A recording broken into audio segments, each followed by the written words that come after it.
friends. How are you doing? Welcome back to Attack the Pantry. I am Jenn Vega. This stream is a deep dive into ingredients, cooking techniques, and recipes to help you cook for yourself during the panini and for the rest of your adult life. Say hello and throw us an egg in the chat if you like what you're seeing or hearing. That is how we show love around here. Last time on Attack the Pantry, we talked to my friend Zilla Vodness about foods she likes and why potatoes traumatize her. You can watch all of the past clips here on my channel if you click on videos. The entire archive is located at youtube.com/JENNDLV, and you can make sure to subscribe there. I'm going to put it on my freaking screen so that you know the URL and so that you're reminded to do it.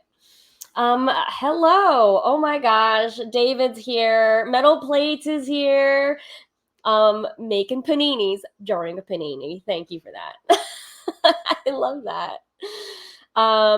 Friends, my goodness, some business to get out of the way before we get started. I am a Twitch affiliate. If you have Amazon Prime, you can connect your account and you get a free month-long subscription to any channel on Twitch. And what that does is gives a little bit of pocket change to your favorite creators through your Amazon account, but you can also gift real money by either subscribing or cheering in the chat. So you can click on that purple button that says gift a sub and you'll get a little crown next to your name in the chat.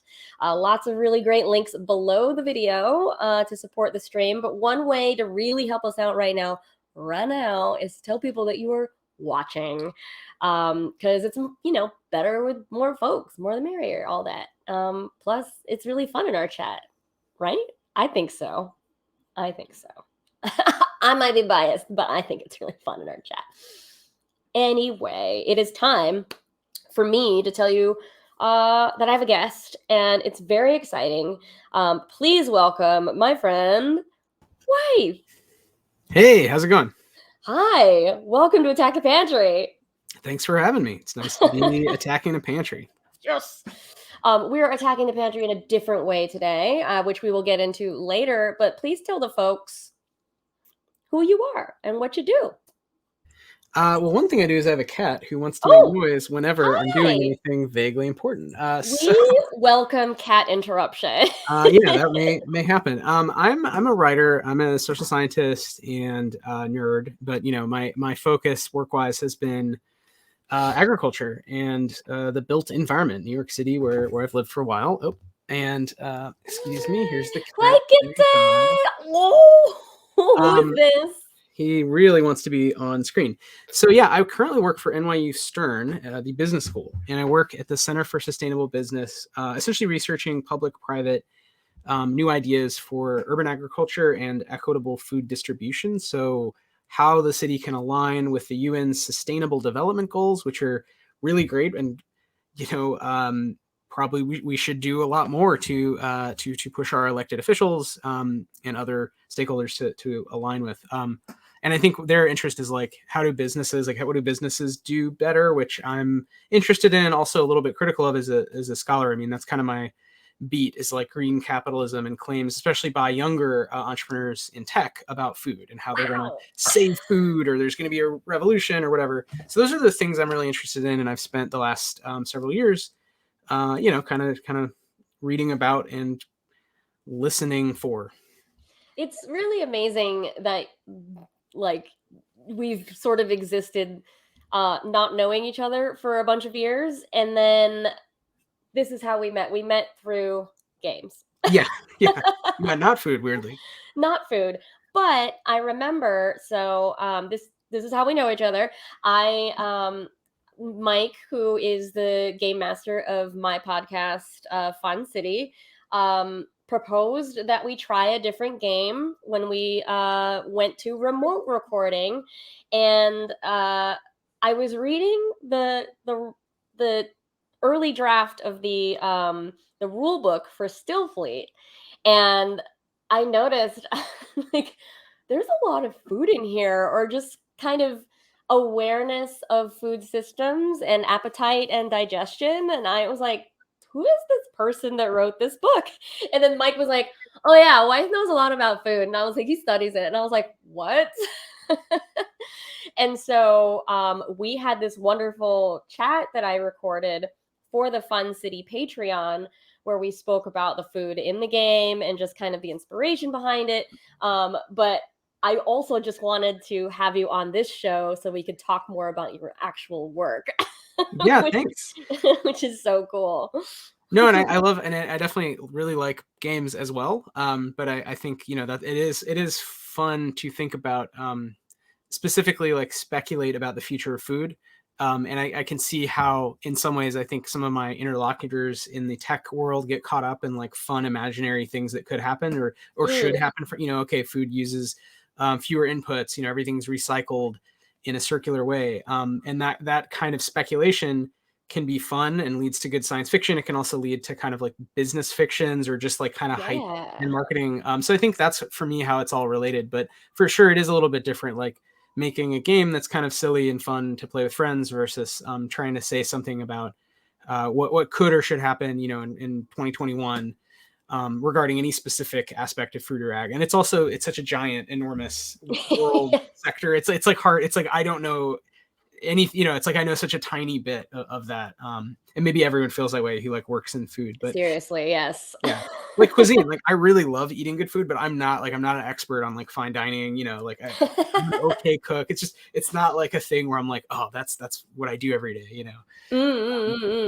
Yeah. Oh man, you're so right about that. And I also love that we are in New York. And I was recently telling a friend that I've been in New York for 15 years, but I still haven't been to every borough. I haven't been to every restaurant. Like there's just so much that we have here. That I think that's so exciting. And there's also just a lot of cool food business happening, which we will talk about soon. But for everybody in the chat, I'm also just kind of celebrating this week as well, because I had one of my books come out this week. Hooray! Eggs in the chat. Eggs in the chat, please. I am really happy to show everybody this book, Philippine X. It's on Abrams, which is the publisher, and it's by Chef Angela Di Mayuga and writer Ligaya Mishan from the New York Times. So I was their recipe developer and tester for this book. I was very proud. I turned it in a year and a half ago, which seems insane, but I got to work on this, and it's the tagline is Heritage Recipes from the Diaspora. So it's a collection of recipes from both the Philippines and kind of growing up in California. So thanks, everybody. Yeah. Oh, Ryan's here. Pieberry's here. Yay, new book. Thank you. And Metal Plates, also from our Discord, is also here. Hello. Thank you, everybody. It's available in all book vendors and sellers. I recommend bookshop.org and IndieBound if you want to check your local shops instead of, the man. But please do expect shipping delays for pretty much all books this season. Everybody's been pushing their deadlines back because of supply chain issues, and it really does affect every industry. It's crazy. But moving on to our next segment, I'm going to share my screen. Friends, if you would like to participate in this segment next week, you can send me your photos via Twitter, Instagram, or DMs, or just tag me whenever you post any new cooking photos. And I'm very sorry about that beeping sound. I'm making congee, so my rice cooker is now yelling at me. Okay. Anyway, let's share my screen. It's going to get weird for a second. I apologize. Hello. Okay. I promise you it is clean. Welcome to my desktop. I want to show you the jellyfish. Whoa. Love jellyfish. And if folks know where to get cool backgrounds, I love collecting cool backgrounds. So let's see what people sent in this week. It wasn't a lot of stuff, but Toria from the UK, who was also one of our mods, tweeted this. I made a Sunday roast because it's Sunday. It was last Halloween. Or it was Halloween, sorry, which was a few days ago. Whole apples and pear because I enjoy that. Roast potatoes. Chop, parboil, drain, add oil and seasonings. Cover and shake up. Preheat the oven and tray to 200 Celsius. I'm going to add a little note there, Celsius. Bake fry on hot tray for 20 minutes. Turn and reduce to 150 Celsius for 40 minutes. Crispy. And then we've got some close-ups of this. Wythe, have you done a Sunday roast in a while? I have not. I have not, mostly because I don't eat meat, but I do sometimes I do roast vegetables. Yeah. And once a year or so we roast a duck. Although I'm usually not really in charge of that, but that has been the main meat roasted in this house.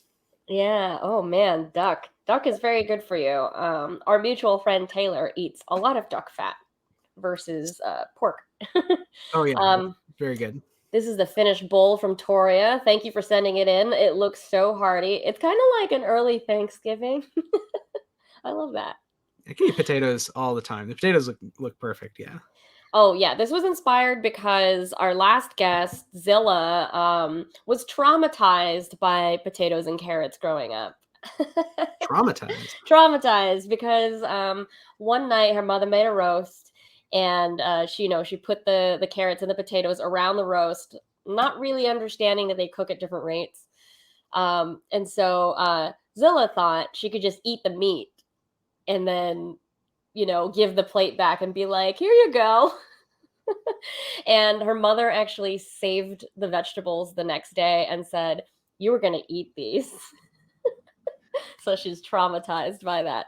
And so we were sharing all these different ways that carrots and potatoes can be good, if you roast them in certain ways or prepare them in certain ways. So yeah, Toria, thank you for sharing tips for Zilla, our previous guest. Food trauma could be a whole segment, I mean. Actually, yes, that is an excellent idea. We should consider that for a future stream. Dave sent this one via Twitter. Microwave cooking for one. This one actually has been making the rounds on Twitter. And I love this because I don't have a microwave. And so I'm fascinated by what specifically works in a microwave. Like I've heard of a few things, few magical things that happen in microwaves. Like you can do a single serve of a cake, like mug cake, in a microwave. You can repurpose Parmesan rinds into a puffy snack. I don't know exactly how long you microwave it, but these are things I have not tested yet. But this spread on the cover of the book is incredible because why in the world is there a shake? Like, I understand the Jello and I understand a lot of the savory foods, but I don't understand the shake. Yeah. I don't know why. I want to know. I want to read the book to find You got to get the book. That's the only way. Like the gelatin makes a lot of sense because you have to bloom gelatins in hot substances so that it will work, and then you cool it in the fridge. But I'm really confused by the cake.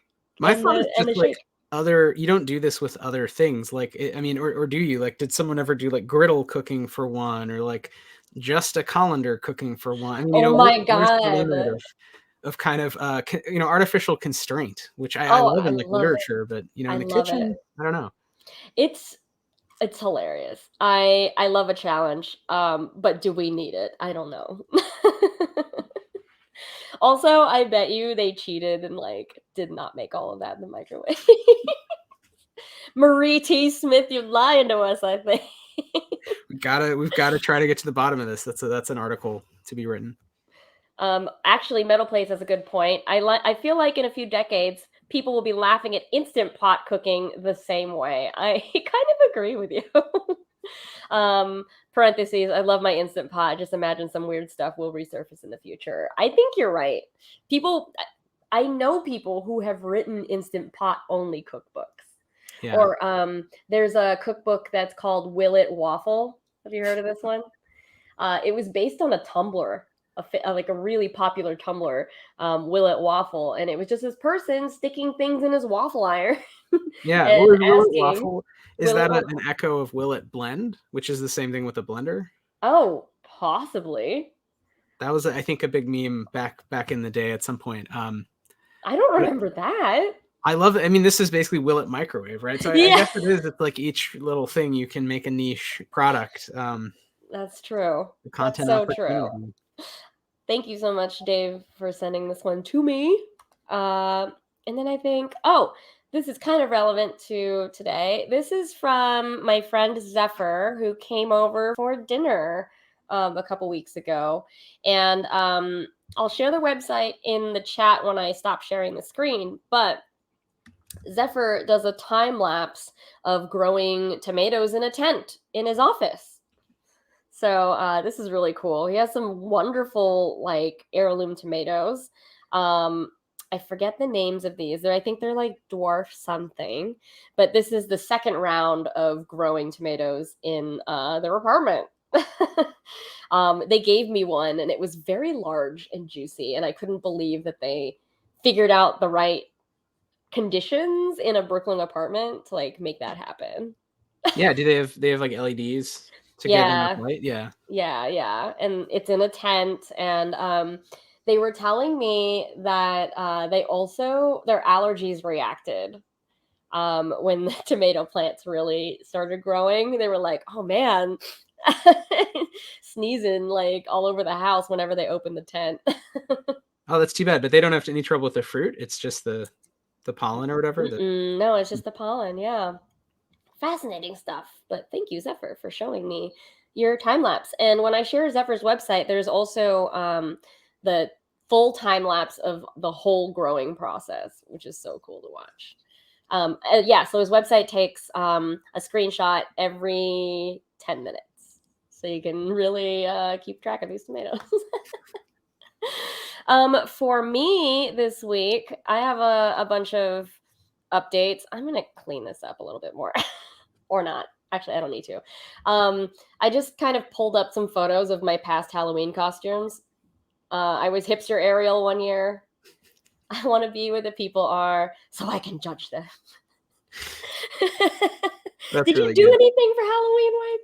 Yeah, we went out with my my best friend. His little kid turns 4. His birthday's on Halloween. Oh So my we did a combined gosh. birthday party Halloween, and his kid is so sweet and really into like, like I don't know, he's a very popular little kid. So he had like a mob of other kids, and they all went out trick or treating. And it'd been a while since I went trick or treating at all, slash with anyone who cared about like actually amassing candy. Oh my Um, God. but it's I'm so very slow. There's a jealous. lot of like anyway, it's not really about the food at the end of the day, although it is kind of about like just getting lots of tiny bits of sugar in different forms, all the forms. Yeah, accumulation. Yeah. Pure accumulation. It's a real Gathering. festival like vibe, like we just need lots of little colorful sugar bits. I'm jealous. Like I don't really have trick-or-treaters in my neighborhood. It's not a lot of walking traffic. And I'm in an apartment building with no kids in it, so not as fun. I also did a wedding 2 years ago where they let us dress up as zombies. Whoa. It was a really fun. It was like a wedding Halloween party, essentially. So this is my staff, Emily and Tris. It was great. We were just shuffling around, dragging a foot. Like, would you like a pizza skull? Did everyone dress up as zombies? Like the various older relatives from out of town were all. No, everybody had different costumes, and there was a lot of good cosplay as well. Oh, okay. Really cool. Really, really cool. Let's see what's going on with me this week. It's getting colder outside, so I just wanted to resurface that I have a chili recipe on Food 52. So if you search for my name on food52.com, you'll find this recipe for cocoa coriander chili. And yes, that is legit some chocolate shaved on top. It is really fun. And then also this morning, I took over the Taste Cooking newsletter. So Taste Cooking is where I did a writing residency, and it's mostly a lot of personal essays and recipes on their website. And I took over the newsletter today to talk about fried chicken.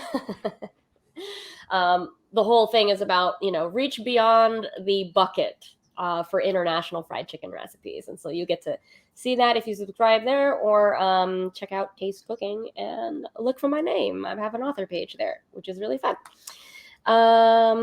Wythe, have you seen the show Midnight Diner? Is that the one in Japan? I think so, Yes. yeah. Yeah, we watched at least the first season of that. Yeah, that's a great Yeah. So for people who don't know what this show is, it's a Japanese show, and it's about a diner. It's kind of like Cheers, but it's only open from midnight to 7 a.m. And so they focus in every episode on different patrons of the bar, different regulars, and the dish that they order at this place, which is so cool. And there was an episode where people kept bringing in cans of stuff. Like, oh, I have this. What can you make with it? And so it was very in the spirit of how I cook, which is very random. But I'd never seen anyone do this before, which is put an open can of sardines on the grill with some raw onion on top until it started bubbling. This looks like fun. It's fun, and I like it because it's kind of lazy cooking, that's why I love diner food. It's like stuff you could just do on a griddle, and you don't have to keep changing out or using processing. You're just kind of throwing stuff on a griddle and taking it off, sometimes chopping it. But it's like, oh, I could do that. It's approachable. Yeah. Yeah, I'm way into this. I'm going to be trying this with the next can of something that I have. I also love izakaya food because it's mostly like deep fried everything, and it's so good, but it's smaller portions. So I don't know. It's like the right amount of like decadent, but not that gross. I mean, it's in toto, it's like a lot of calories, but it doesn't feel like you're just eating, like a 20-piece whatever, a chicken thing. Yes, I love yakitori also for that same reason. Like izakaya, yakitori, like places are all amazing, small bites. I don't feel like I have to pack half of it away immediately into a to-go box. Yeah. What else? So today I had some fun. I made some tempura, which was it's like kind of the first time I've been choosing to make foods myself, because when I work on cookbooks, I'm making other people's food, and I have like a long docket of things and just kind of eat the leftovers for a whole year. Or just like every day I'm like, whose recipe do I have to make today? But today I didn't have a list of recipes to make because all the books are done. So I was like, ooh, what should I make for myself? And I really wanted tempura today. I'm on a Japanese kick. I don't know. Can you tell? That looks great. What is that? It's baby eggplant that I've scored, but I held the top together. Like I didn't cut all the way. And so it has these like flaps that get extra crispy bits on the inside of it. I gotta try that. I've never tried that method of kind of torturing eggplant. It looks like it would be very tasty. Yeah. Torturing eggplant. Underneath it are some butternut squash noodles that I also battered and fried. So it's kind of like curly fries. And then some shiitake mushrooms under that. And instead of doing ponzu sauce, I have a flavored dipping salt. This is lemon myrtle flavored salt. Thanks so much to Talzir from our Discord for sending me some of that in the mail. It was quite amazing. What is myrtle like a sumac, like resin kind of flavor? What does the myrtle bring to that party? This is a good question. I don't know how exactly to describe it. It's not as medicinal as like verbena, but it had this like stronger bay leafy kind of fun flavor. But yeah, I would say it is in the flavor family as sumac because of like the lemony part of it. But yeah, I'd have to meditate on that more because it's such a new flavor to me. But I really like it. That's fun, discovering new herbs. Yeah. Oh, okay. So this is my One Piece update. So a lot of people know that I've been watching this show religiously. And so here are some of my highlights from the show. I'm in where am I? I'm in the post Summit War arc, or Fishman Island. And my favorite Ducky King is back for a scene. This is Karu. I was always just live tweeting whenever Karu is on screen because he's such a, I don't know, he's just a big silly duck that just goes wah and everything, and I love him. He's my dude. Um, and then Sanji, who is the chef on the show, has this quote: "If you're a real pirate, get all the recipes from them." He had a challenge to collect 99 recipes from a bunch of people on this island, and it was really crazy. And he spent 2 years kicking people. He's right. That's how it That's works how in I, the biz. yeah, I kick people to get their recipes. Yeah, that's exactly what I do. And there's also this running joke with Captain Buggy, who is another pirate captain. Um, these three characters in the middle, they always say things in a row, but whenever they get to the lion, they think that the lion is agreeing with them or also saying the same thing, but he's always consistently thinking about food. So he's like, I've missed you, Captain," and then the lion's thinking about onigiri. I don't know. I love this running joke. That's my One Piece update, friends. And then in some space news, which I thought was amazing, NASA Veggie announced that they were able to successfully grow hatch chilies in space. This is the astronaut Megan MacArthur who was in charge of this project. After the harvest, we got to taste red and green chili. Then we filled out surveys, got to have the data. Finally, I made my best space tacos yet: fajita beef, rehydrated tomatoes and artichokes, and hatch chili. This is quite amazing because the last time I checked in with NASA Veggie, they don't really update their Twitter or anything. So, yeah, the last time I checked in with them, they were successfully growing lettuce. So chili is like, I feel like leagues more complicated. I don't know. It takes longer to grow. Yeah. I mean, originally I think they were growing red romaine lettuce and then That's right. Chinese cabbage, and then I think they did cherry tomatoes. But yeah, chilies would be another, more like a tomato. But the whole idea is to just keep pushing all those boundaries. And now there's a lot more missions with more food. I mean, veggie was definitely like kind of pioneering. It was like a big topic before our day, but now I feel like it's like bringing back this idea of actually growing things in space as opposed to everything being brought up. Yeah. So we'll see. Yeah. Yeah. So this is from the International Space Station account. Happy pepper picking day aboard the space station. This is amazing. They look so, I don't know, robust as well. Like, I I love hatch chilies. Do you know like this tradition in New Mexico about like the hatch chili roast? Do you know about this? It's like a chili cook-off, but with hatch chilies? Kind of, like around the harvest time, and as a way of like celebrating the harvest, a lot of people set up these rolling kind of, they set up a big fire and then they have these kind of like as if you turned a park trash can on its side, or like it's a large bingo roller.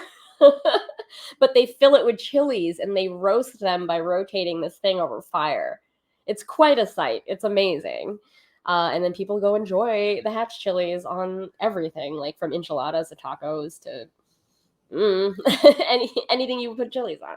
Ice cream? No, that sounds great. Yeah. Yeah, sounds like so much fun. I've always wanted to go down to experience that. But those are all my updates for you all. I'm going to stop sharing my screen, my friends. And we're back to our big heads. Ooh. Oh, thanks for cheering, Pibrary. Let's get a hype train going. Thank you so much for starting the hype. Oh, thank you, Chris. A few bad dudes for subscribing for 4 months in a row. Danelle is also here from the Discord, subscribing for 17 months in a row. Wow, wow, wow. Um, come hungry, leave hungry. Yes, it's true. It's very, very true. Um, let's see. Donnell says soy beef when in space. And I wonder if the internal structure of the chili changes because of the lack of gravity. That's a legitimate question. I mean, they didn't look any different so far as I know, but we actually haven't cut into the middle of it, so we don't know how it grew internally. I'm curious to see. Oh, Yeah. yes. I mean, generally it divides the same. So like a plant wants to go up and down from the meristem. So the top part becomes the leaves and the bottom part becomes the roots. And they do that in space, even though, because plants are amazing, can sense things we can't sense. So even microgravity, they do grow. But I think if I recall, you can look this up, but I think like the root structure is different. Because it doesn't have all the Oh. same signals, and when it's in like a plastic, basically pillow kind of bed with, like netting, so it can grab onto it and get air and water. But I think the leaves look pretty normal, and I think the fruit too is going to be pretty similar to Earth. But I think that's one of the many things they test is like what are the differences down to like what genes are transcribed, because the plant is really smart, and so if it just can't sense gravity or whatever, it won't do certain things. But I don't know that those turn out to be super important, at least for those crops they've grown so far. I love this. You've said so much already. That is so cool. That is so cool. So friends, Wythe is here to talk about vertical farming, and uh, we just kind of want to know, like, when is it? Yeah, well, that's a big I topic. know it's a big question. No, I mean, and The it's most also like kind of basic. a nerdy, like not that big question. I mean, basically, there's a long tradition of growing food indoors, especially high value, perishable, very tasty fruits and really vegetables, meaning like fruits like a tomato or things like lettuce. Um, and in some parts of the world, that's a bigger chunk of agriculture. And here in the U.S., I live in New York. Also, it has not been as big of a thing. And now there's been in the last 10 years especially a lot of new interest and new like money and technologies being thrown at this idea of growing food indoors. And I think vertical is the key word, because that is about stacking layers of plants, kind of like in a factory where you'd use space efficiently. So instead of a greenhouse where you're just growing out and covering it in glass, people are saying, well, what if you stack things and you can grow, like little trays of, especially lettuce, because lettuce, herbs, these are things that are like worth a lot. They go bad kind of quickly, Mm. and they're very, they're little babies and they grow very quickly, so they're worth a good amount of money compared to other vegetables. So you can kind of like quickly turn them around. So what if you just did lots of them, because they're not tall. Right. Other thing is like, like cannabis, more of a high value crop. It is tall, but it's worth so much money that you could also just kind of figure that out and do it more factory style. So there's a lot of interest in a few crops. Mushrooms, another huge one that's taken off, specialty mushrooms. So not just button mushrooms, porcini, but the nice saprotrophic, like ones that want to become these kind of fan like things, like oyster mushrooms, Oh, the yes. lion's mane. So those are things where it's kind of high value. You can grow them pretty quickly. And that's essentially, you don't need to like grow them in the woods. You could grow them in a sort of factory. So that's like the gist of it, is using different kinds of technology to grow food indoors. If you say vertical, you kind of are implying you're stacking it with artificial Mm. lights, whereas greenhouse is also indoor. It's controlled environment, but most greenhouses don't stack stuff because you're using the sun. Yes, yes, yes. And appropriately, Metal Plate said, "Oh snap! Is it solar punk time?" I hope so. Uh, You feel punk time. hey, Alex just rated the channel with 6 viewers. Thank you so much for hosting the stream as well. Glad to see you. Can we get some eggs in the chat to welcome our new friends? Oh, hello, Radio Dario. Good to see you again. Alex, it's been a while. Welcome, Pix Retro. Y'all are too nice. Y'all are too nice. But Danelle had a thought here. Oh, interesting. This is a level of verticality that is more micro to what I was thinking of. My brain immediately went to the Incan tradition of growth terraces, which sounds like this, but on a more population oriented scale. Yeah, I mean, I'm really interested in terms of the history of agriculture and different kinds of agricultures, like different ways of growing food, how people have modified their environments in general to grow different crops. Mm, So I'm really interested not just in vertical farming. That's just the thing I studied living in New York, and that being a kind of new thing that fit within this umbrella of like anthropology of tech. But when I read history, when I teach history, I look at work by other scholars, especially like Etta Fields Black and Peter H. Wood and Judith Carney on rice growing in West Africa and in the southern United States, and looking at like canalization, like basically taking swampland and making it into very specific zones where rice would grow really efficiently. And that's modifying like huge stretches of the coast. But it was kind of invisible to essentially like white folks. This was like slave labor. And it's this yeah. huge story that's been unearthed about how knowledge transfers, how land is built. And I think that kind of thing is every culture has some way of like radically changing landscape. If you look at like Western US bullshit, you see the pioneers, quote unquote, doing all kinds of agricultural moves to the American West that clashed with or borrowed from, literally stole, of course, land from indigenous populations, but then often tried to grow other things or practice dry farming, monocrops. So really trying to impose kind of ideas from the East, from Europe onto other kinds of landscapes. And you see even today, I mean, big debates about water, right, in the West, where people are still trying to say, well, how do we kind of tap more water? How do we use water to grow more Oh almonds? And it's my like, gosh. maybe you It's don't need to grow all those almonds there. I don't know. yeah, Like, it's a constant presence in California. And my parents live right by the aqueduct. mm, So the way that we get to their house, you have to drive by a lot of farmland, and there's just so much signage, so many politics around water and labor in California. And it's just ridiculous that they live right by this aqueduct that is not helping people.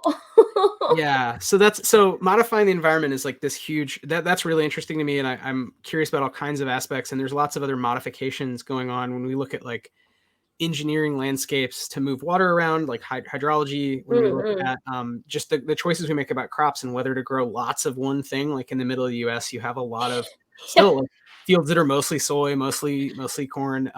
Or you can look at cultures that practice polyculture, so lots of things growing together that can work to kind of support each other in an ecosystem. But these are all plants where you're going to eat different pieces of them.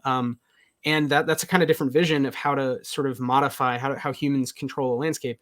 I would say vertical farming, stacking greens inside a building is just one tiny like example, of Yeah. modifying how Yeah. we use our environments. And the reason it's really interesting to me is, again, living in New York, thinking about tech and cities, is it's about using the city as a kind of resource, the city as this place with lots of little holes, little closets and rooftops and Mhm. spaces that aren't being used. And I think that vision to me was probably the most new thing about these companies. It wasn't like factoryizing something that it was outside. That seems like kind of technology startups doing technology, but it was more the use of urban space and saying, well, every chef actually has room to grow like some specialty high value goods that are highly perishable they might want in their own Yeah. closet, basically. And that's a kind of different move, I think, from just making a bigger, fancier greenhouse, essentially. Not to Yeah. knock either, right? But just why I kind of got like obsessed with that.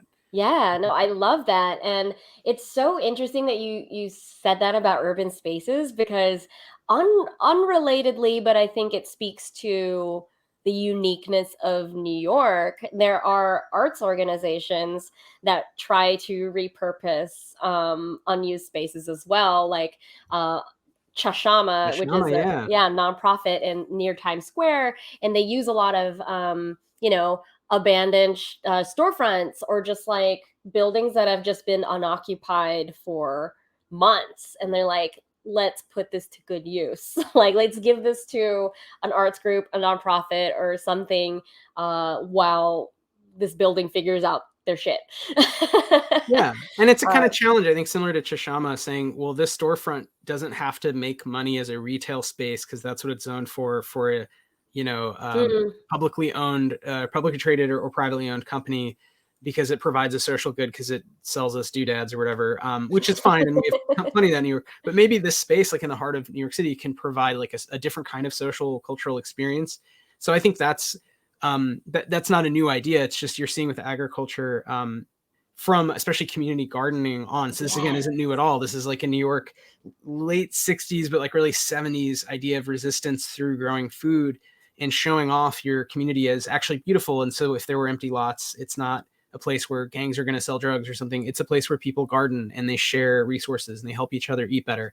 And I think that mentality is still alive in New York. And you also have companies saying, well, we could kind of do that with these interior spaces, and rooftops. And I think, the degree to which all that's sort of like cynical capital taking over, community spaces, or just like it kind of does make a kind of sense. There is holy space. There are a lot of empty buildings in New York, even where real estate is crazy. It's like a quarter of the space is still unoccupied. Yeah. So I think that if using it to grow food in some way makes sense, and then that automatically invokes, okay, well, if you're in a building, there's only so much you can do until you have to stack stuff and use LEDs. So hence why vertical is kind of associated with these urban environments. Not to say it's a good idea. You could also just grow stuff just outside the city and move it in.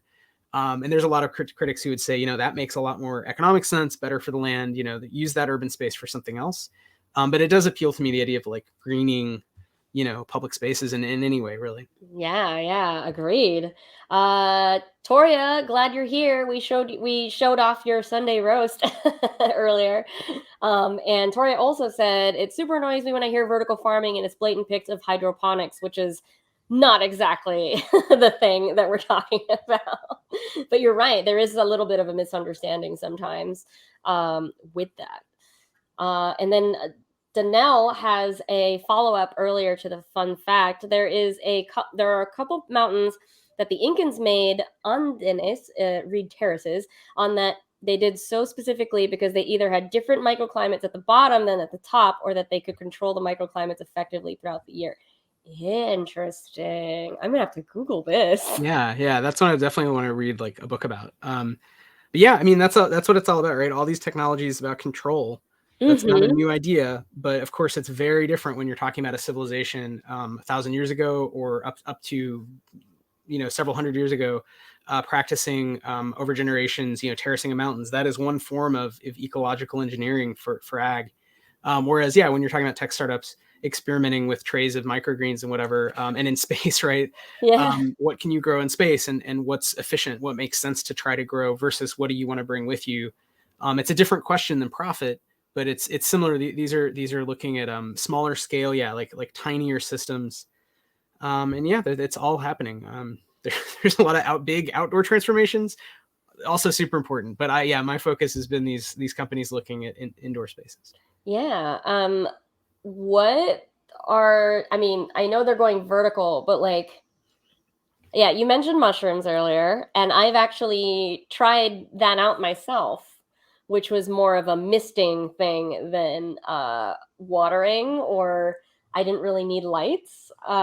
Mushrooms don't really need grow lights, so far as I know. Yeah. For the ones that I had, I grew a 5-pound flush. This is what it's called when mushrooms come out. It's called a flush. So that big hand of it was really exciting to see. I had a Twitter contest to see if we could name it, and my friend, who did it?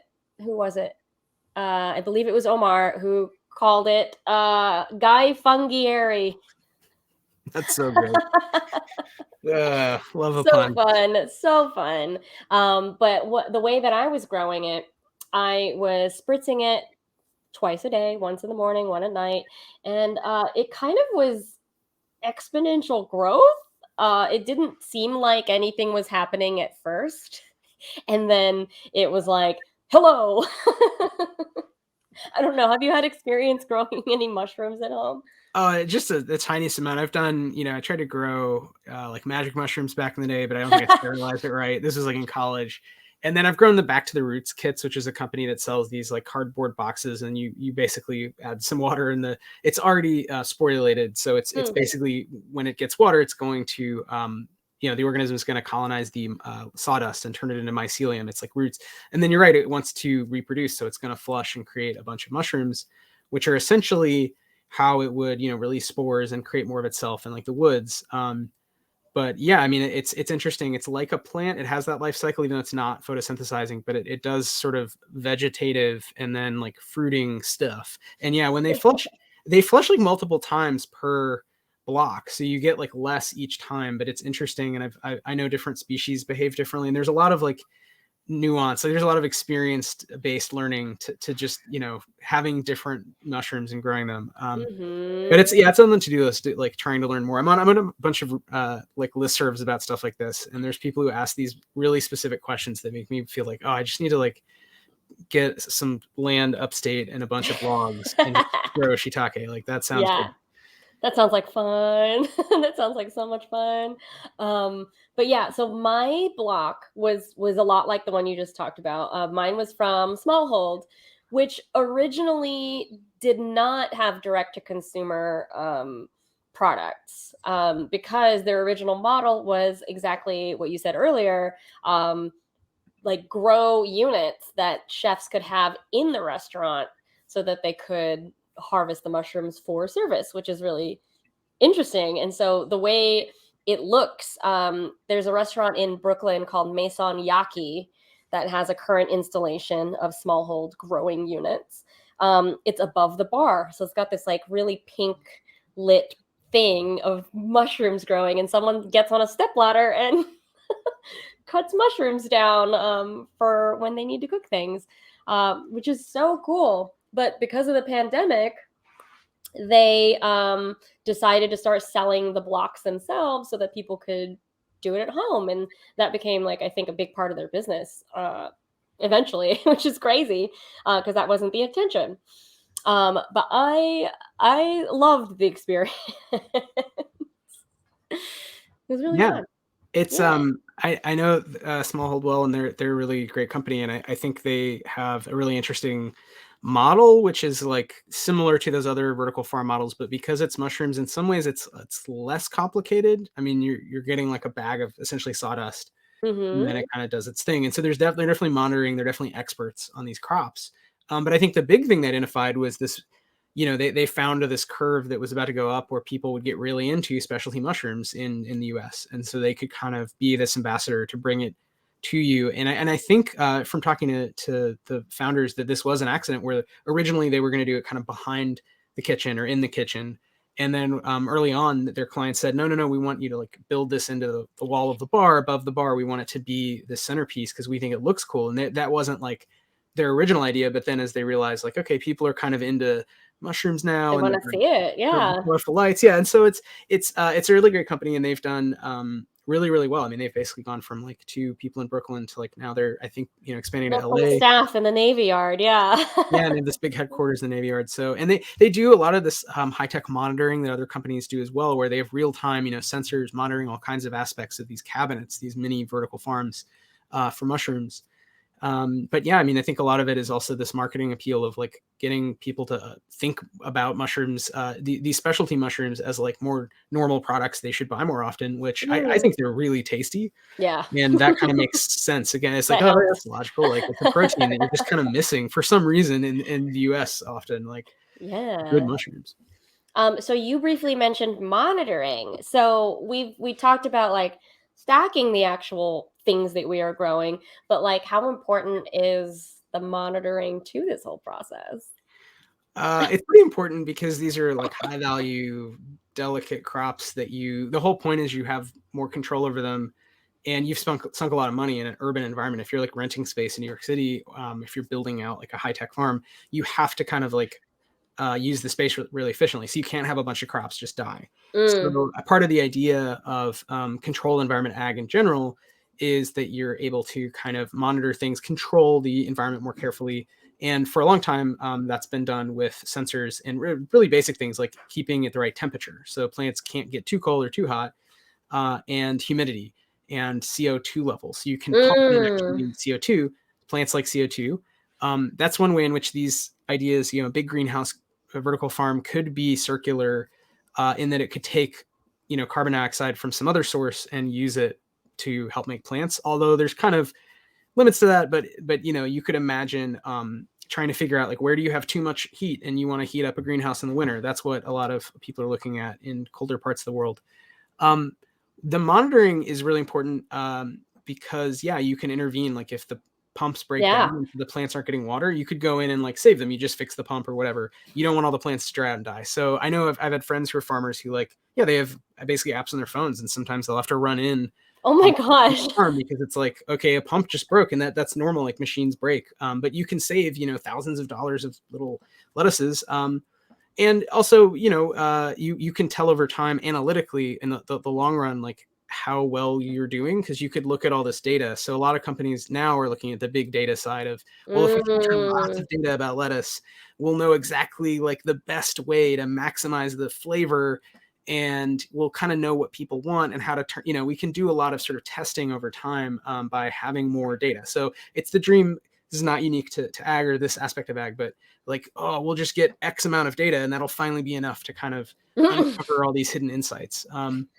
It's But like yeah, a it's pretty very simple. expensive baby monitor. Yeah, exactly. Yeah. It's like having a constant newborn.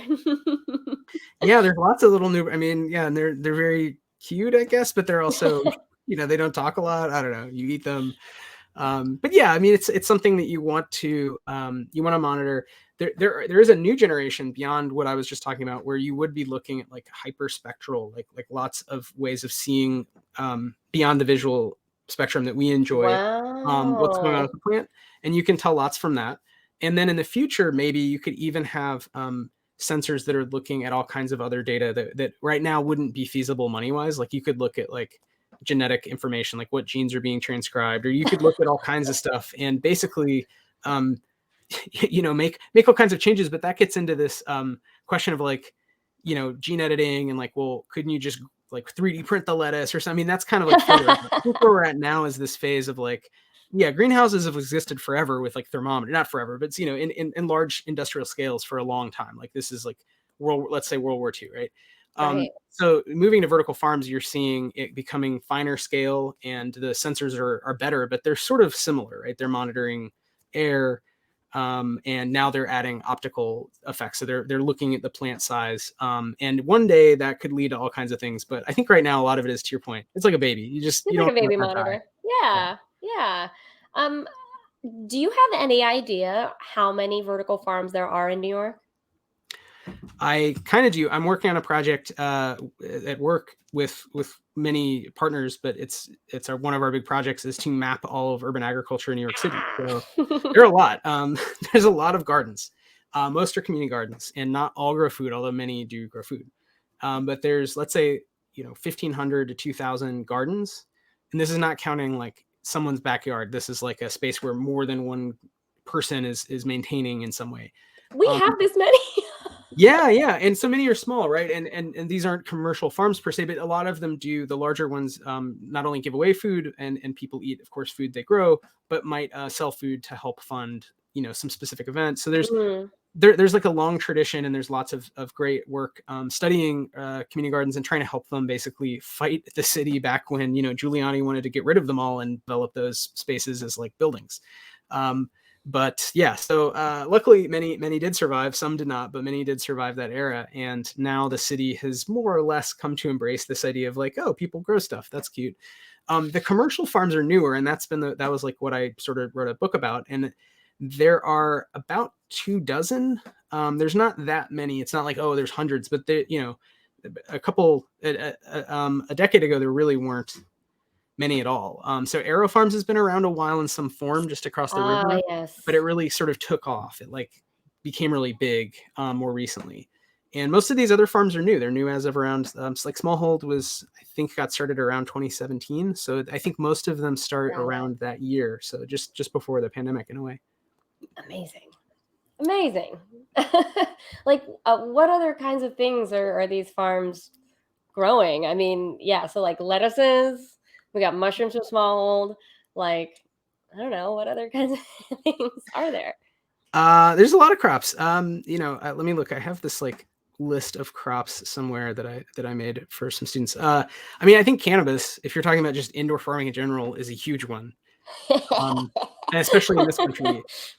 And yeah, leafy greens, herbs, flowers, tomatoes, and this is where it's like, are you talking about fully indoors like in New York City, or just greenhouses, because tomatoes is probably going to be more a greenhouse crop. But there's some really big greenhouse companies. There's one called App Harvest in Kentucky that's really gigantic in growing tomatoes. And their whole thing is to create jobs in rural Appalachian counties where essentially the economy suffered a hit, and they wanted to make futuristic ag, high-tech greenhouses this appealing job, and hire people who really wanted to work in this field, and have also more local grown vegetables. So there's different ways that this technology is like being used to talk about other aspects of the world than just food. But yeah, the big one I would say is berries, that's coming. So, a lot of berries are grown outside right now, and for various reasons, like strawberries, it's a high value crop, mostly grown in California, very susceptible to fungus. And Yes. in order to grow them, you have to spray this horrible chemical. And California finally banned it. And basically because of that, which was probably a good decision, so we don't ingest that. Really, it's to protect farm workers. And it's just not a good system. It doesn't make any sense. And that's because of growing the same kind of strawberry over and over and over again. So they sort of, the pests beat them out, right? So you have to use these harsh chemicals. That's going to move indoors. There's a huge company called Plenty that's based out west that's looking at growing strawberries. And there's a big one from Japan called Oishi Berry that's coming to New Jersey. And they have a hilarious website. You should check it out. It has a whole thing about like the taste of the Japanese Alps. Oh my gosh. The company name means delicious. But yeah, that's berries. I think it makes a lot of sense. It's a high value crop. It's perishable. Can't do it so well outside. Not a tree, because if it's a tree, it's kind of big to grow. Yeah, that's kind of hard. Yeah. Yeah. But you can do anything. There's a greenhouse in Pennsylvania that grows like, cacao trees, like fully inside, and recirculating aquaponics greenhouse. And it's and they're really healthy and great and productive. It's just, would that make sense commercially, or is that like a cool thing for research to show people? Yeah. I mean, I had the privilege of having a cacao fruit like flown in. Like they're large fruits, and I tasted the actual like fruit over the seed, and it's delicious and tastes nothing like chocolate. How did they It's just so fascinating. Oh, thank you for sharing the website that you were mentioning here. This is what it is, friends in the chat. But yeah, cacao seems like it could be a big thing, like, but doesn't make sense. Like, because the chocolate industry is huge here, and would cut costs, if we were not flying it in from all over the place. But all these extractive, like luxury good industry, they're all based on the idea of like these companies, like often with chocolates, like a European company, they have these plantations in the global south, and they sort of assume labor's cheap, the trees can still grow. With climate disruption and with maybe changes in labor regime, like if you had to pay people a little more, would it make sense to grow stuff locally? So I think with some of this technology, you're also seeing people say, well, it doesn't really make sense to grow anything but weed and lettuce right now.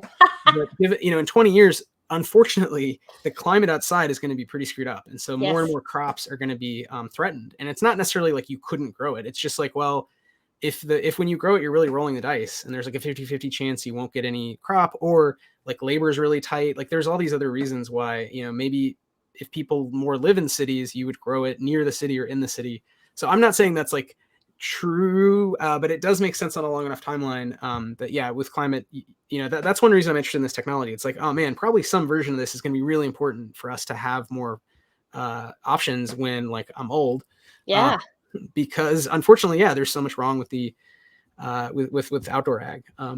That's not to say, I don't want to like oversell it like this is some dream technology. Just explaining some of the the reasons to be interested. Sure. Are there any other kind of pockets besides the ones you met, besides New York? You said there's a big facility in Kentucky.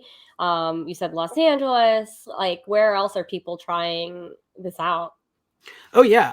Well, again, people have grown indoors all over the world, but in terms of like vertical farming, New York City is a big hub, and a lot of the greenhouse industry really has looked to the Netherlands. So spent a good amount of time there as well, and that's where, the Dutch really, and Belgium to a degree as well. A lot of these companies, they're sort of have like cartels, like groups of operators who grow a lot in some region, but they're all pretty close together, and they can like help each other and agree to like use the same technology for example, improve, environmental sustainability metrics. They'll all kind of move in lockstep and say, okay, we're all going to adopt this technology. So they'll kind of like agree on stuff. And there's also just a lot more of them. There's a lot of miles of greenhouses growing all of this food for Europe. The other big greenhouse operation is in Spain, but those are like plastic, like tents basically. So it's like very sort of low tech compared to these expensive glass facilities. So there's real differences in geography, what crops are grown. But those are areas where you have scientists and farmers working all the time to try to improve indoor ag. What the Dutch didn't do for a long time was focus on fully indoor because the sun is free and there is plenty of land for greenhouse.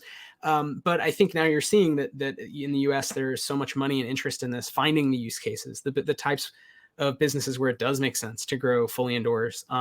That now, a lot of these other countries are getting involved. And you just can't discount, like, even if a lot of the tech startups that are getting news right now are in the US, I mean, China's also been working on these technologies and is building out massive, they have a huge greenhouse and vertical farming complex called Sunchow. They've been developing for a long time. And I think all over the world, like I said, with climate disruption, you're just going to see more need.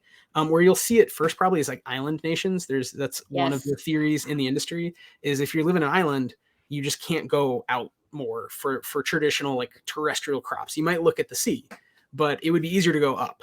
So, and also desert nations, because it's just going to get hotter. So you can't really like turn the desert. You could turn the desert eventually slowly through permaculture into green arable land maybe, but it's like in the short term, maybe you just build a warehouse and grow some lettuce. Again, I'm not saying, retweet does not equal endorsement in that case. Just like that is some of the stuff I hear a lot from these business folks. Yeah, for sure. We have to catching up in the chat here. Radio Dario brings up a great question. How are people going to afford food? As things get more technological in nature, it's going to have to go fully decentralized. I mean, yeah, it's not currently centralized. So it is, these are vital questions. Like, I can tell you from the food industry side of things, like on the commercial side, like a lot of these companies that we've mentioned are on the premium side of things, like on the premium range of the grocery list. And I wonder how we can find that balance and feed more people with all this new technology. My goodness. Toria has a thought here. If cities grew around trade hubs, if you bring the growing into the city, will the city disperse or get more packed? Yeah, so these are both really important and interesting questions. And I think this is one of the problems with like studying technology is like it's because I don't think any one technology is like sort of the answer, or necessarily like so evil. I mean, we could imagine like, oh, there's the technology that just deletes thoughts from your mind and shoots nuclear missiles. But I don't think vertical farming is like necessarily bad or should be outlawed. But it is also probably something that has very limited cases where it's actually going to be helpful to most humans, frankly, at least for a while, because it's expensive. So I mean, it makes sense for some crops for luxury items essentially. But yeah, could you use it to grow affordable food? I mean, I think that is such a huge critique of the industry. And, I guess it gets in these questions around planning for the future where it's like, well, what if we do need it in the future? How do we ever get there? How do we bring prices down unless there's some sort of attempt to create, business now? And eventually, if they get to scale, this is what companies promise, right? Then the prices will lower because they'll be so efficient and they'll have learned a lot. They'll have improved technology. I don't know that that's true, but I mean, I guess it's not a completely, crazy thing to say that we should be thinking about lots of ways of growing food given our changing climate, and having more control is one sort of area of interest that I think it's overdetermined. I think a lot of different people want to, have a lot of control over their food. But right, does that mean we should sort of look to tech startups to do that? Or are there other ways that we can achieve like more control over food or more food growing in or near cities? Yeah. So, the city question too, I think is great. And I think it's all about like, yeah, what do we want out of planning and how does agriculture fit into that? Because for a long time, at least in the US, agriculture wasn't a big part of the story. You have to go back pretty far. It was sort of seen as either this or that, it's either farmland or city. But what if we did plan for cities that also had a lot of farms kind of feeding into them? Oh And man, I love that. yeah, like what, right? Like why is I want to go to there. we Me. live there though, right? We live in this really dense city surrounded by great farmland. But it's not set up, right? It's not meant to be efficient where farmers are like supported, small farmers near us to bring vegetables to us, which would make a lot of sense. High value. It's actually, there was a guy like 100 years ago drew these rings, but of the more perishable goods you'd want to have close to the people. And then you could grow further away like wheat and potatoes. But it's not something the New York government or the federal government especially like puts a ton of time into, but that do you see that changing? So now there's an Office of Urban Ag they just announced will be created. And we'll see with a new mayor who's talked a lot about urban ag, like maybe that'll lead to something. So maybe. Maybe. We have some discussion in the chat. I'm sorry, I might sneeze. Excuse me. Pardon me, everyone. This doesn't happen to me often. I don't know why I'm sneezing today. We're having a discussion in the chat about solar panels and does a solar panel capture more energy than an LED takes to produce the same light? Ryan had some insight here. LEDs don't usually put out as much light. They emit smaller bands of color wavelengths so they can operate with lots less energy. Did not know this. And then, no, sorry, wrong one. Thinking LED doesn't make the same light, so like plant's perspective, it can be enough. So yes-ish. We have a question here from Radio Dario. How much food could you grow on the space reserved for a car parking in U.S. cities? Oh, I love that question. So I have two thoughts. One is on the car question. I'm going to find there's an architect named Natalie Harb who designed just a project called Urban Hives. But this is similar to what I was going to say about the solar panels, which is the question of agrivoltaics, which is essentially having photovoltaics, solar panels, and then beneath them crops. And there's a lot of studies of this now. It's kind of it's a new like thing that agronomists are really into, because it turns out you can actually grow lots of different kind of food that way. So at minimum you could just grow plants that way, which on like a rooftop, let's say, is really great for various reasons. Like it manages the stormwater in a way that the solar panel will not. The solar panel is cool, but it just captures energy from the sun. Even just sedum, little tiny plants, that will help with your water and with like heat loss during the winter. It'll keep you cool in the summer. So combining those things makes sense. But it turns out you can actually grow food, and it may be that you can grow a lot of food commercially with basically tall solar panels and certain crops. There might be crops where it doesn't really work, at least for a while. But it seems like kind of a no-brainer once, I don't know, to me, like once I found out about that, I was like, oh yeah, why is that not just like how we grow food? But yeah, certainly for the shipping container farm companies, there are some like Square Roots in Brooklyn where they have shipping containers. Shipping containers, you could put a big solar panel on top, and depending where you are, if you're in a really cloudy area, you can't always get reliable energy. So you might supplement from the grid, but it of course it makes sense to, as much as possible, have solar energy at least defraying the amount of carbon you're pulling from a fossil fuel based grid. Or if you can supplement it completely, if you're in a sunny area, yeah, I think you could power the LEDs. That's like a math question. Yeah. Thank you for answering that. My goodness. And it's about like 6:11 right now. And so I think we can still answer some questions about vertical farming if you have them, but I think it's time for our last segment of the show, which is let's pretend we're on Chopped, my friends. If you don't know this TV show, there's a basket with 4 mystery ingredients in it, and chefs have to use them to make a dish. So in our case, you, the chat, will tell us what's in the basket. So shout out an ingredient for us to use, and the first 4 will be the ones that we tackle. Just remember, there are no wrong answers. The purpose of this exercise is to think about how far your ingredients can go and maybe inspire your next meal. I'll go through each of the ingredients individually so that we all know what we're working with, but just feel free to just start spouting off how you'd combine 2, 3, or all 4 of the ingredients. Imagine that you have a basic pantry and all the tools and time you need. Just remember, feature the stuff in the basket. Wythe, are you ready for this? Yeah, I'm going to take notes here. I've never done this. So. No pressure, everybody. One piece of advice I will give you is think of something you already know how to make and make a swap. That makes sense. And we're thinking simple. We're not thinking gourmet. We're not thinking fine dining, though you can if you want to. We're thinking sandwiches. We're thinking drinks. We're thinking breakfast. So what have we got in the chat? We've got from Gwem. Nice to see you, Gwem. Lettuce. Of course. Nuclear Eagle Fox from our Discord. Algae. Oh yeah. Uh-huh. We didn't even talk about algae. We didn't talk about algae yet. Maybe for another stream. My goodness. Toria has got us some apricot conserve, or we can expand it to say preserved apricot in any way you can think of. So jellies, preserves, conserva, that family of stuff. And then Radio Dario, thank you for this. Vertically grown heirloom tomatoes. And setting, actually, from A Few Bad Dudes on the International Space Station. Oh, wow. Well, that pantry just got much more limited in a fun way. That's really fun. We don't have to introduce that limit, but just everyone just imagine that you are zero gravity trying to cook. Yeah, well, I think on the International Space Station, you could only microwave. So this goes back to microwave cooking for one. Cooking for one. Oh my gosh, bringing it back full circle. Thank you. You're making a salad, and it's just a question of, are you heating up, I guess, the apricot and the tomatoes? I don't know. But I guess back on Earth, or if we were at a station that was creating... In our imaginary mind kitchen. Right, yeah. We have artificial gravity. Cool.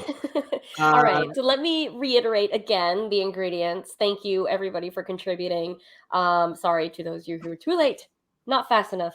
We've got lettuce, we've got algae, apricot conserve, or and any other kind of preserved apricot, or vertically grown heirloom tomatoes. I feel like those are all very self-explanatory.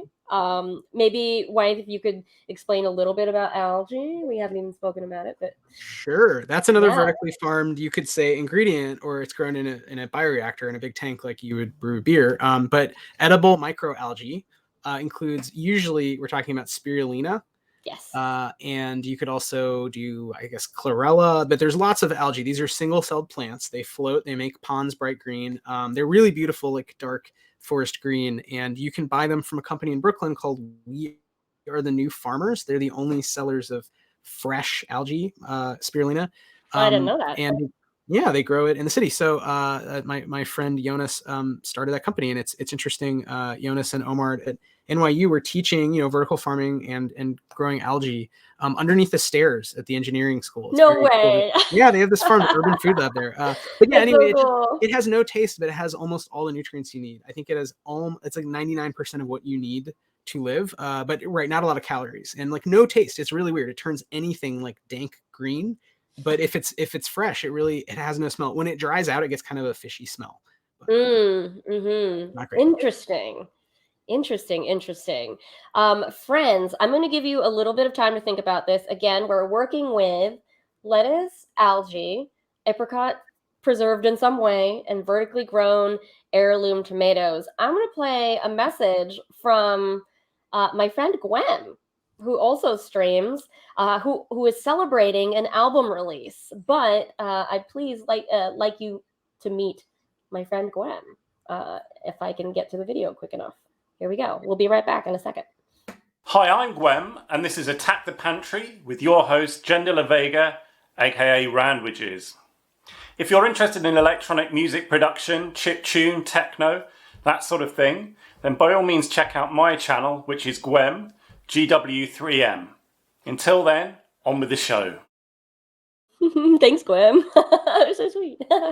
All right, friends, what ideas do you have for combining lettuce, algae, apricot, and then vertically grown heirloom tomatoes? Oh, we have an extra question here from Nuclear Eagle Fox. So kind of like an unflavored whey powder plus extra nutrients?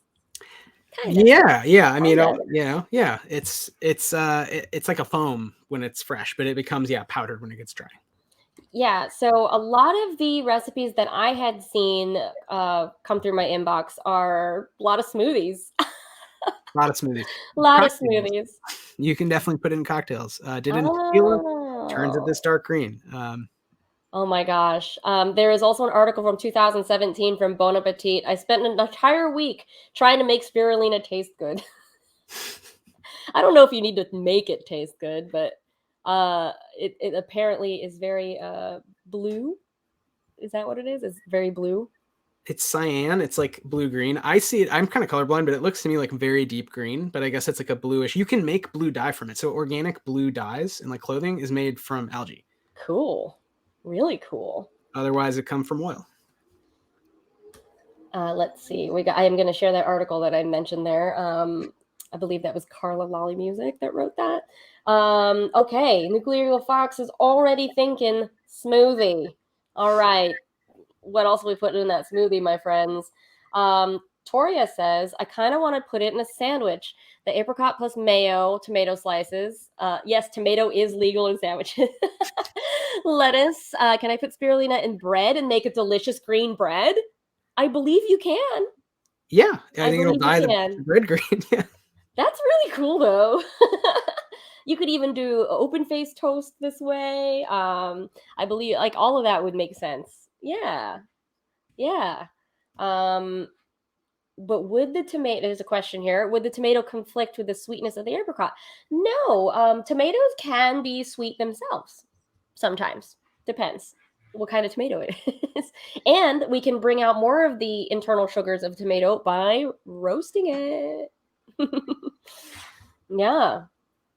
I think it'd just be fun to like dip the tomato in the dried spirulina and make a tomato mayo sandwich. Or just Form of yeah. sugar. But I like tomatoes roasted a lot. Yeah. I like to bring out that sort of umami. What if we blended up the preserved apricots and made like a fruit leather and dried it?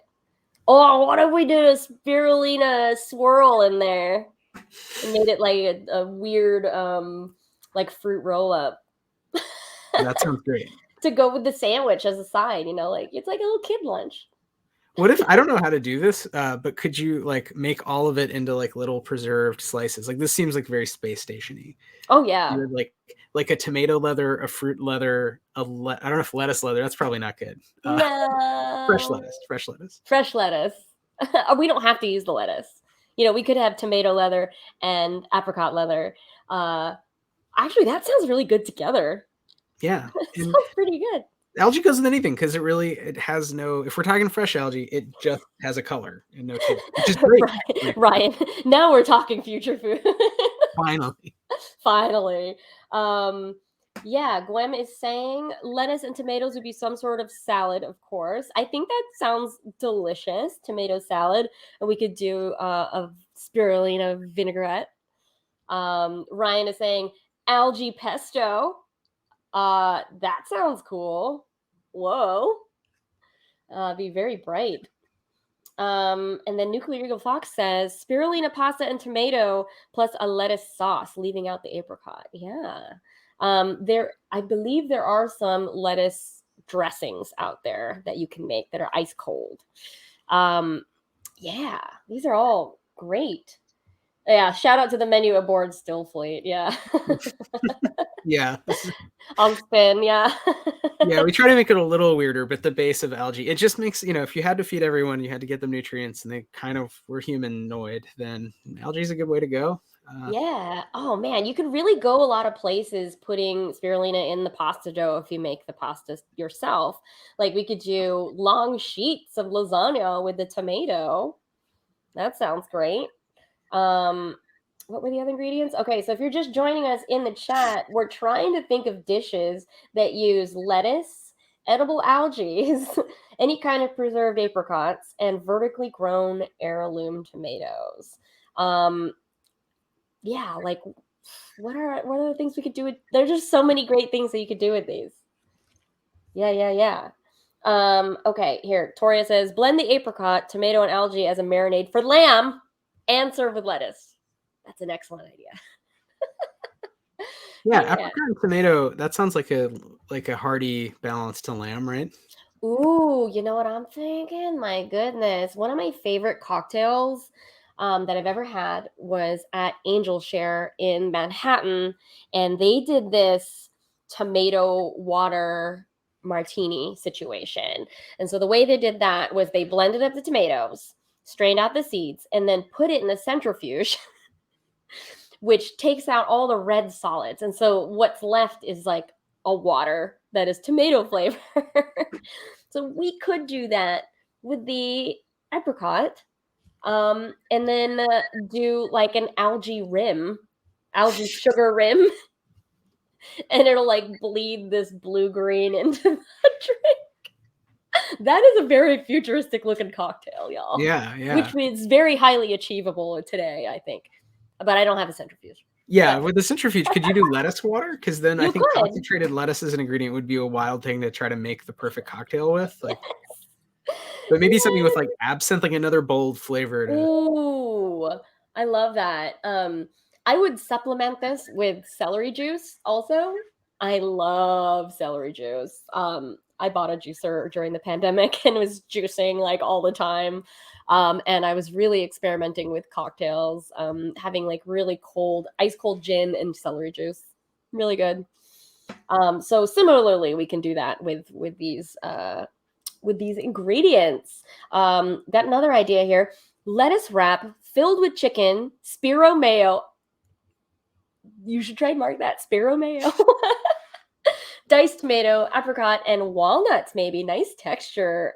Yeah. Ooh, you know what? You're making me think of lettuce cups that I've had growing up in like Chinese restaurants. It would be sauteed chicken with walnuts. So now we can add, this diced tomato, toss it in some of this spirulina, and have lettuce wraps. Oh man, I love that. I love lettuce cups, and then have some. Oh, instead of plum sauce, apricot sauce. There you go. Yeah. Yeah. Oh my gosh, that sounds so good.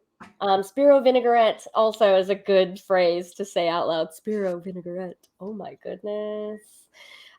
Friends, if you're just joining in the chat, again, we are trying to think of dishes to using lettuce, algae, apricot preserved in some way, and then vertically grown heirloom tomatoes.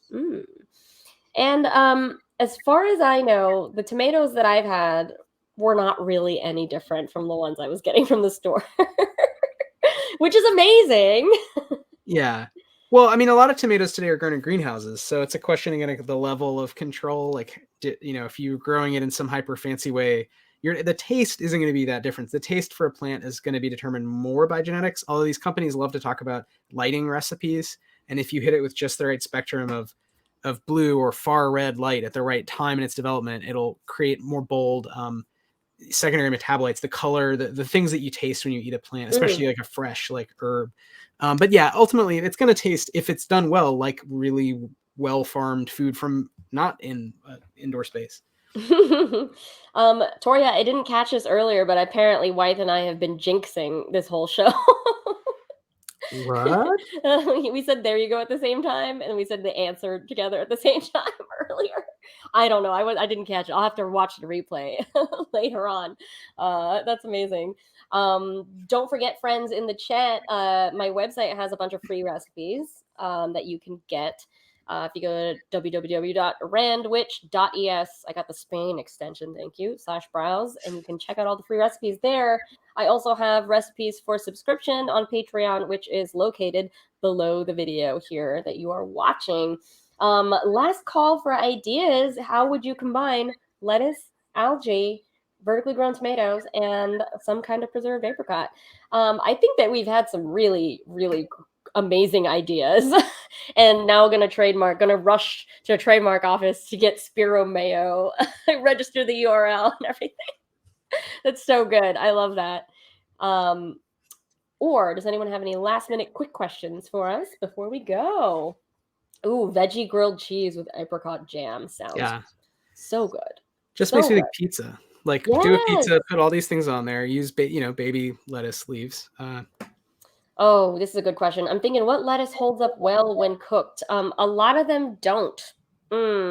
Hardier greens like a collard, cabbages, brassicas would tend to be have more wall structure than these leafy lettuces. Though I have seen some people wilt lettuces in soup, or quickly cook them, but not very long. Like it's always at the end of a stir fry if you're going to be using it. But goodness, we are nearing the end of the show, my friends. Wythe, thank you so much for being here. Thank you for having me. I appreciate it. For bestowing your wealth of knowledge on this chat. My goodness. It's gonna grumpily be like, tell the folks how to support you and how to follow you and where they can learn more about all the things you're talking about. Well, if you're interested in the future of food, especially indoor ag food technology, mostly am active on Twitter, and my username is Hollow Earths. And if you're interested in the sci-fi game that Jenn mentioned, that she was nice enough to try playing because her mutual friend suggested, you can check out at Stillfleet. The game is called Stillfleet. But yeah, mostly I, during the day, am a scholar of ag tech, and I tweet about it right now. Hopefully we'll have some more news, maybe articles or whatnot in the near future. But nothing really huge right this second. Amazing. Well, friends, what is my update for next week? Big news. We have Fun City is coming back this Friday. I thank you all for waiting patiently for Fun City, but we are coming back with what we're quote unquote calling season 2. It's not technically season 2, but we're making our big return to Shadowrun. Mike has posted a recap episode on our stream and on Patreon today, so you can catch up on everything, and then hear our new episode Friday morning at 9 a.m. I am so excited for you to hear it because in the studio we definitely were on one. Just some warning ahead of time. So that's happening. And what else? Next time, this is really cool. My next guest will be Chris Depew, who you all know in the chat as a few bad dudes, who is here right now. We're going to be talking about Taco Bell. So see you next Wednesday here on Attack the Pantry at 5 p.m. Eastern. Thank you all so much for hanging out. Great to see you. Thank you again to Wythe. Stay tuned. Next, we're going to raid the Monterey Bay Aquarium. So stay in the chat if you'd like to raid that channel with me. And we'll see you next week, my friends. Bye. I always take too long to do this.